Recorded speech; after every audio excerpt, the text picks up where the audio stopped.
So what is design? And just for context, I grew up in a family of designers. So my mom and dad are both designers. And since a very young age, like it was instilled in me that it's the holistic experience that you can provide to someone end to end, no matter in what. And they designed houses, communities, things of that, like physical spaces, but the amount of detail they showed to like every single meticulous thing that they crafted, that kind of like tells you that it's not just making it look beautiful, it should also be usable, and we'll kind of cover a lot of those things today.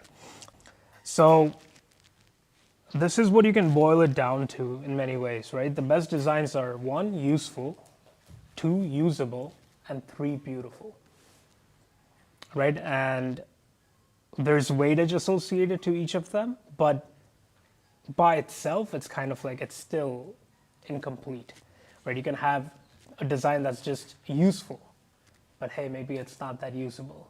Hey, maybe it's not that aesthetically pleasing to look at. So all 3 of them, it's kind of like the holy trinity of design. All right, just fundamentals in 5 minutes. Again, this is going to be fast because I think most of you have gone through this. Please correct me if you guys haven't, and I'll pause and talk about it. I use a very simple model. It's my own, trademarked. Actually, it's not. It's not trademarked, but it is my own. It's called CHATS. Basically, the C in CHATS stands for color and contrast. Simple, right?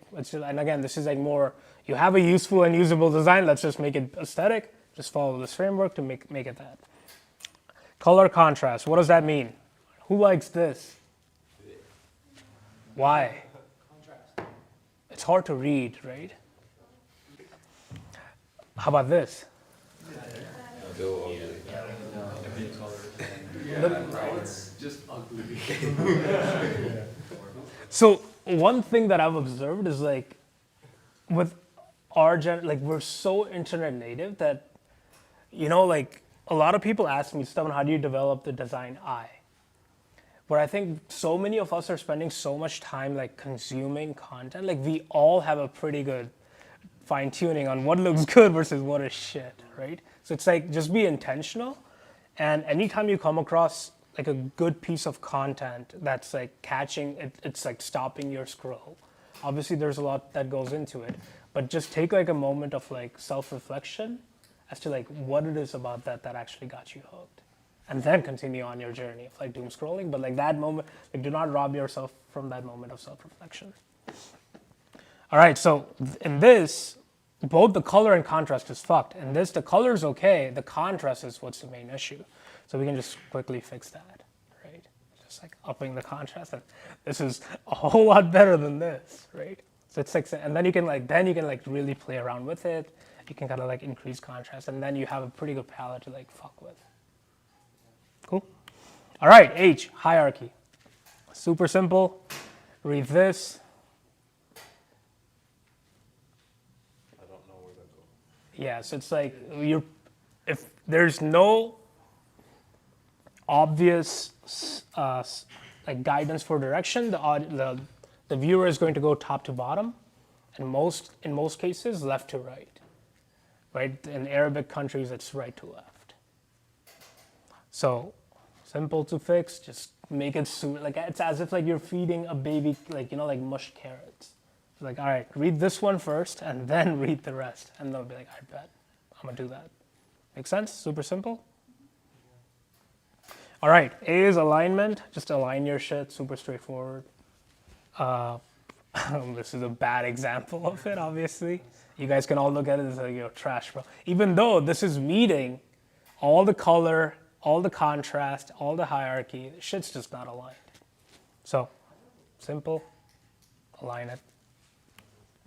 You can also center it. You can like then fuck with it like a little bit. But like once you like, again, for next time, I'm gonna do like it's chats with like an asterisk, right? Because like once you understand these principles, then you have like full autonomy to fuck with those, right?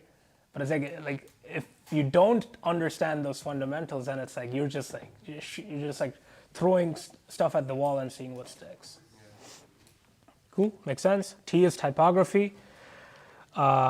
This is important, but not that important. But like, again, the goal here is to not do stuff like this, where you're just using like 3 different things, even though everything's aligned, hierarchies there, color contrast is there. It's like just make intentional choices about the things you're doing. In most cases, we use one, at most, like 2 different typefaces. And finally, spacing. This is both letter spacing and line spacing, and I'll talk about both. In this case, what do you guys think is wrong with this one? In the middle, right? So like essentially the line spacing and this is just atrocious. So pretty simple to fix. It also like allows you to like break apart different components where you want people to focus on this, but this is just like a tag. So again, line spacing, letter spacing. There's fancy words for it, right? Design school will be like leading and kind of like, fine, just make it simple. Line spacing and letter spacing. Letter spacing is the space between the letters. Line spacing is the space between the lines. That's it. All right, what's wrong with this? It's just almost there, right? Pretty good for the most part. Right? It's just like give things space to breathe.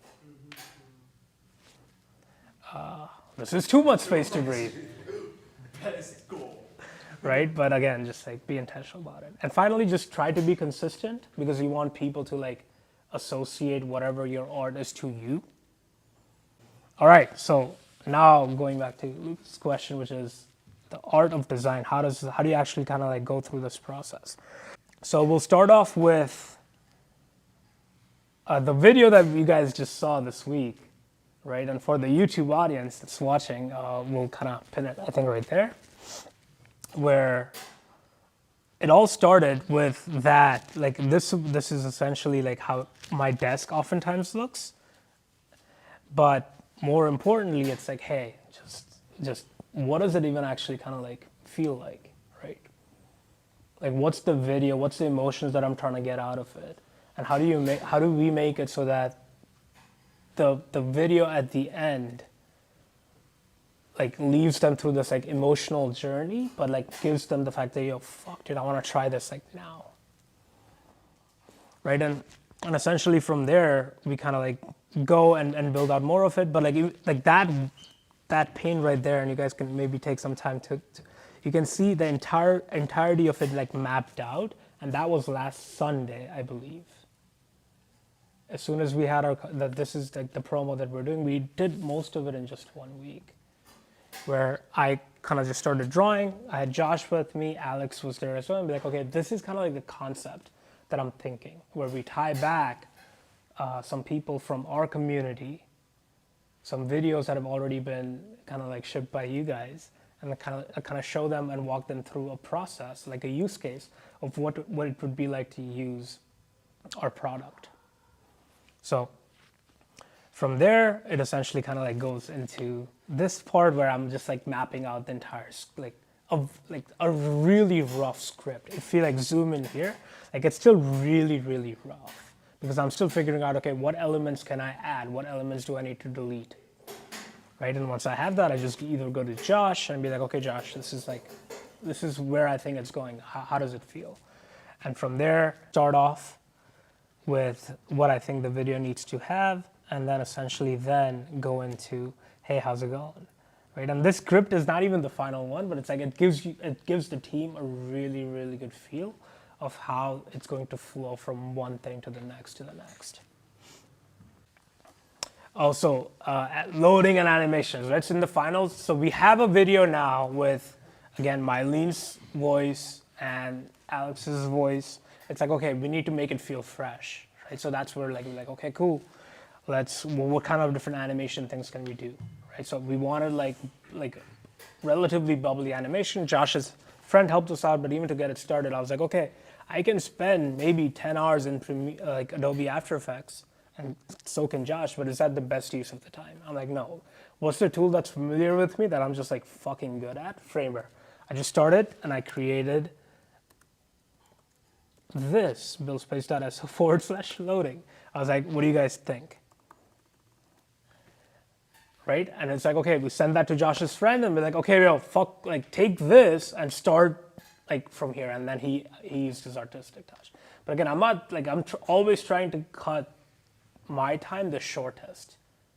The finishing touches are, okay, making it feel more alive, where we added these little pop-ups to actually be like, okay, actions are actually happening. And then the loading animation, and Forza's mount track came in right then and there.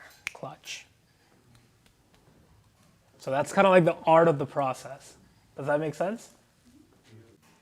All right, thank you so much.